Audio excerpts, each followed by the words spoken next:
Praise the lord. ఈరోజు వాక్య భాగం మత్తయి సువార్త 26వ అధ్యాయం 49వ వచనం.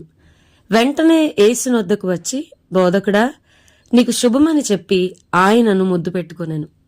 ఈరోజు ఈ వాక్య భాగం ద్వారా దేవుడు మనతో మాట్లాడుతూ ఉన్నారు. మరి ఈ మత్తయి సువార్త 26వ అధ్యాయం యొక్క కాంటెక్స్ట్ మనకి బాగా తెలుసు. అయితే నేను ఈ భాగాన్ని చదువుతా ఉన్నప్పుడు వాట్ ఈస్ స్టిర్డ్, నా హృదయంలో ఏదైతే దేవుడు ఉంచాడో ఆ యొక్క తలంపును నేను మీతో పంచుకోవడానికి ఈరోజు వాక్య భాగంలో చెప్తా ఉన్నాను. ఈ భాగాన్ని చదువుతూ ఉన్నప్పుడు నేను ఆలోచిస్తా ఉన్నాను, అసలు ఇస్కరియోతు యూదా ఎందుకు ముద్దు మాత్రమే పెట్టుంటాడు? వెళ్ళి ఏసైని కొట్టేయచ్చు కదా, చెంప మీద లాగిపెట్టి కొట్టొచ్చు కదా, వెంట్రుకలు పెరకొచ్చు కదా, ఉమ్మూసేయచ్చు కదా, ఎందుకు?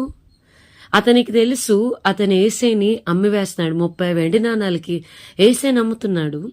వారు ఆయన్ని చాలా ఇన్హ్యూమెన్, చాలా బ్యాడ్గా వాళ్ళు ఆయన్ని ట్రీట్ చేయబోతున్నారు అనేది ఇస్కరియోతు యూదా అంచనాల్లో ఉండే ఉండొచ్చు. Maybe he may guess it.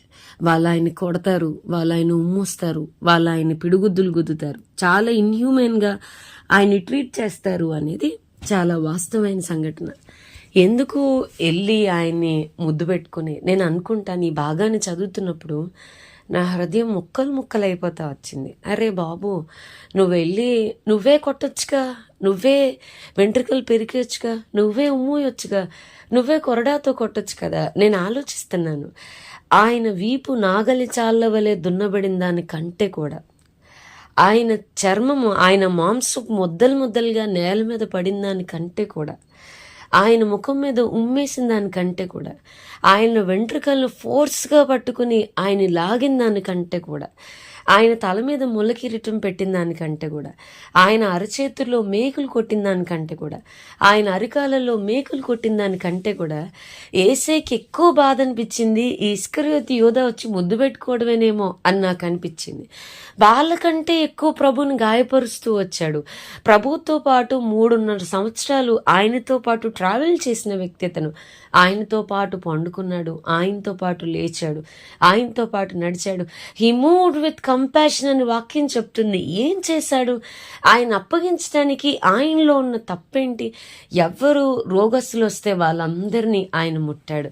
ఎవరెవరు వేరు పరిస్థితుల మధ్య చెదరిపోయిన ఇశ్రాయేలుని చూసి ఆయన జాలిపడ్డాడు. ఇవన్నీ చూశాడు, ఇవన్నీ అర్థం చేసుకున్నాడు, ఇవన్నీ దగ్గరగా ఉండి కూడా ప్రభువుని అమ్మివేశాడు.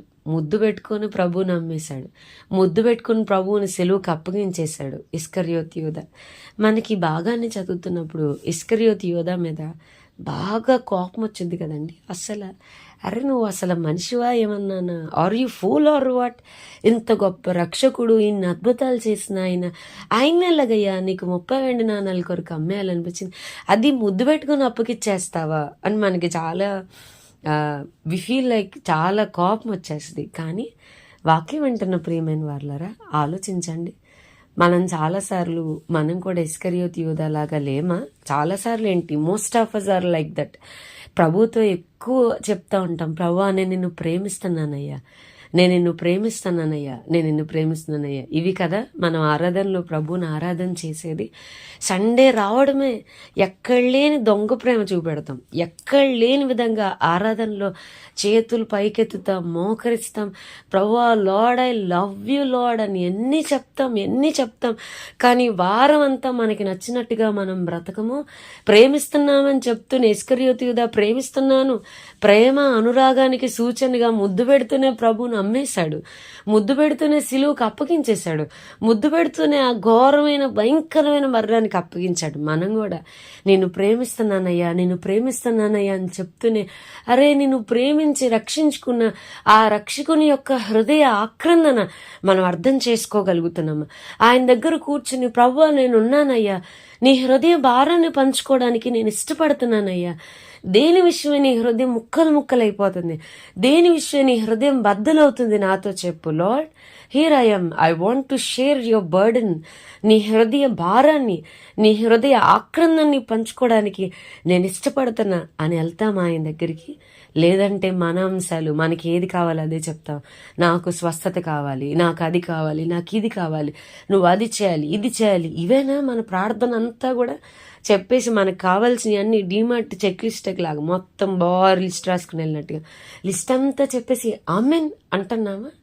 లేదా ప్రభా నేనున్నానయ్యా, ఇక్కడ నేనున్నాను, నువ్వైనా మాట్లాడతావా, నువ్వైనా చెప్తావా, నీ భారాన్ని నేను పంచుకోవడానికి ఇష్టపడుతున్నా అనేటట్టున్నామా?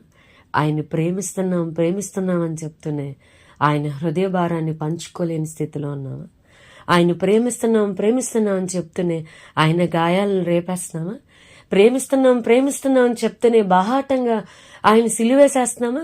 ప్రేమిస్తున్నాం అని చెప్తూనే మన క్రియలు ఆయన ఎవరో ఎరుగుము అన్నట్టుగా ఉన్నాయా? మనం ఎలా బ్రతుకుతున్నాం? How are we living? మన మాటలు, మన క్రియలు భిన్నంగా ఉన్నాయా? నేను ఒక మాట అయితే చెప్పగలను, మనం ఎవరినన్నా ప్రేమిస్తే వాళ్ళు బాధపడేలాగా చెయ్యం, వాళ్ళు బాధపడేలాగా మనం ప్రవర్తించాం. ప్రభువుని ప్రేమిస్తున్నామని చెప్తూనే ఆయనకు ఆయాసకరమైనవి, ఆయనకి ఇష్టం లేనివి ఉద్దేశపూర్వకంగా, బుద్ధిపూర్వకంగా ఎలా చేయగలం? ఈరోజు మన ప్రభు మనతో మాట్లాడుతున్నాడు. మనలో ఎవరైనా ఇస్కరియోతు యూదాలాగా బ్రతుకుతున్నామేమో. మనల్ని మనం సరిచేసుకునే కృప ప్రభు మనందరికీ దయచేయను గాక. ప్రార్థన చేసుకుందాం. ప్రభు, ఈరోజు వాక్య భాగం ద్వారా మీరు మాతో మాట్లాడినందుకు వందనాలు. వాక్యం అన్న మా ప్రియులైన వారిని అందరినీ దీవించి ఆశీర్దించమని యేసు నామమున అడిగి వేడుకొంచున్నాం తండ్రి. Amen. God bless you and have a blessed day.